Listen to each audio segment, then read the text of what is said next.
Welcome back mga Sizzle! It's your Sizzle Cell! So today, mayroon na naman tayong dalawang fragrances na talaga namang, paulit-ulit na lang ako sa talaga namang, pero talaga namang napaka-sexy, napaka-bango, napaka-gourmand na naman natin ngayon.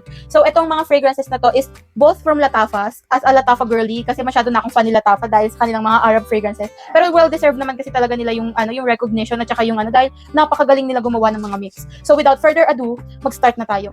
So, ang first perfume na gusto kong i-feature today is ito. This is the original, the OG Latafa Camra. So, ito yung Latafa Camra na unang camera. Hindi ito yung kawa, hindi ito yung dukhan, pero ito yung Latafa Camra na pinagsimulan ng lahat. Ito yung parang epitome of sweetness na may halong spice, na may halong amber, ganun yung dating. Tapos, maaamoy mo din sa kanya yung kanyang resinous note, yung benzoin niya. Pero, parang pag tumagal na siya sa'yo, ma-encapsulate, parang tawag dito? Maano mo na yung kanyang kaswitan, kalambutan, ganun yung dating niya. So, ito yung kanyang atomizer. Yan. Isa lang, neto, sobra na yung projection at sillage neto. As usual, di ba? Wala ka namang masasabi pang iba, sobrang bango. Ito talaga yung room filler scent na kapag ginamit mo, parang buong kwarto, singhot na singhot yung amoy mo. Parang one time na nagamit ko to ng medyo rainy season, kasi bagay to sa rainy season, kasi yung amoy niya talaga masyadong malakas. Mas lumalakas yung amoy niya kapag rainy season. Naamoy ako ng estudyante sa jeep, sabi, ano daw yun, ang bango-bango. Tinanong niya kung yung kaklase niya ba yun. Pero pag sakay lang nila, tas napadaan, napawis lang siya ng amoy dun sa akin. Naamoy niya yung camera, guys. Sobrang bango. Ito, kaya ito bilhin, kahit blind buy, dun sa mga mahihilig, dun sa mga matatapang na perfume. Pero for those na mga mahilig sa mga sweet girl na perfume, siguro pwede nyo muna siyang amuyin sa mall para mas mas guided kayo sa kung ano ba yung kanyang taglay na kalakasan. Or pwede rin kayo muna bumili ng mga decants online para maamoy nyo rin yung kanyang scent profile. So ang main accords ng Latafa Camra ay sweet, warm spicy, vanilla, amber, cinnamon, woody, fresh spicy at saka fruity. So legitimate naman talaga yung kanilang main accords kasi yun talaga yung maaamoy mo. Super sweet na mayroong pagka-spicy vanilla yung dating Camra. Parang masyado talaga siyang sexy pero ang tatandaan nyo, unisex scent siya. Kasi kahit men, kahit women, kahit ano pang gender mo, kaya mo tong kaya mo tong i-rock. Basta yung confidence mo is kayang pantayan yung gaano kalakas to si Camra. Tingnan mo naman din yung bottle, di ba? Yung bottle niya parang bottle of alcohol. Kumbaga itong aura ko to, para ako nasa bar kasi umorder ako ng inumin. Inumin ko na ba?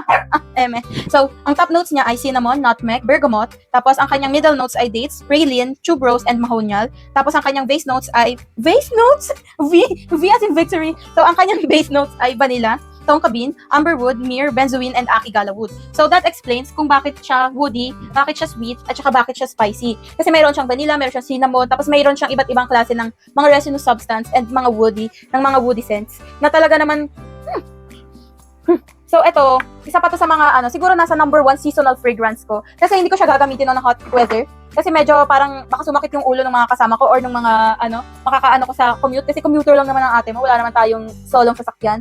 Baka mahilo yung mga makakatabi ko. Sorry na lang. Charot. Hindi, pang malamig na panahon talaga siya. The best siya for very cold weather. Like ngayong panahon natin ngayon na November pa December. Mga Christmas scent, parang maganda rin to. Kasi mas ma-embody na ito yung sweetness at saka yung sarap ng season ng Christmas. So for our next fragrance is ito. Ito ay recent purchase lang din namin. And this is Latafa Angham. Yan, look at the bottle. So, ayan siya.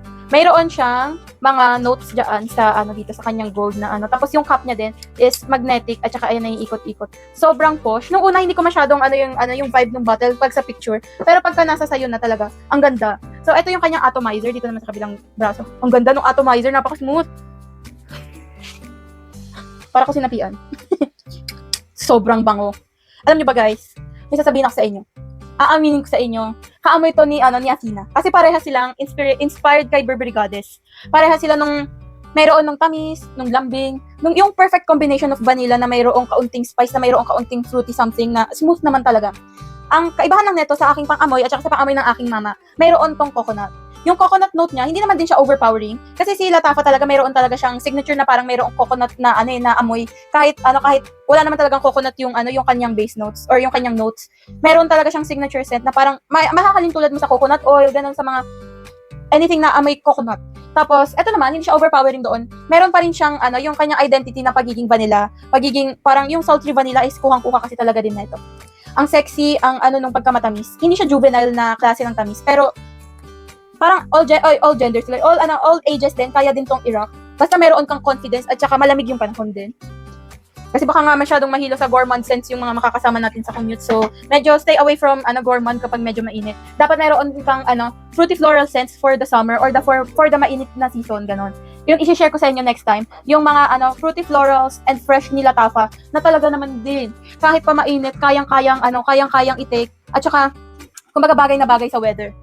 So, etong si Angham ay mayroong main accords na vanilla, sweet, lavender, fresh, spicy, powdery, amber, cacao, citrus, musky, and aromatic. So, ayun, katulad ng naipaliwanag ko sa inyo kanina, yun talaga yung maaamay mo sa kanya. Tapos, ang kanyang top notes ay ginger, mandarin, pink pepper. Ang kanyang middle notes ay lavender, praline, cacao, jasmine. At ang kanyang base notes ay vanilla, amber, and musk. So, ayun, kaparehas siya almost kaparehas siya ng notes talaga ni Burberry Goddess. And madaming nagsasabi na ito talaga yung pinaka parang 1:1 dupe ni Burberry Goddess. And minsan nga sinasabi pa, mas better pa to than sa OG. Kasi iba talaga yung projection and yung performance ng gawa ng Latafa. So, ayun. Let's take a look again at the bottle. So, ito yung dalawang fragrances na i-share ko sa inyo ngayon. These both, parang nare-reflect niya yung sexiness, yung sweetness, na pag pinagsama mo, super, super seductive, super, parang super confident nang pwede mong mai-embody or mai-exude na aura. So, ayan siya. So, that would be all for now, Sizzles. Thank you very much for watching my video. Like, share, and subscribe if you like fragrance-related content. And thank you very much for watching. See you again next time. Bye!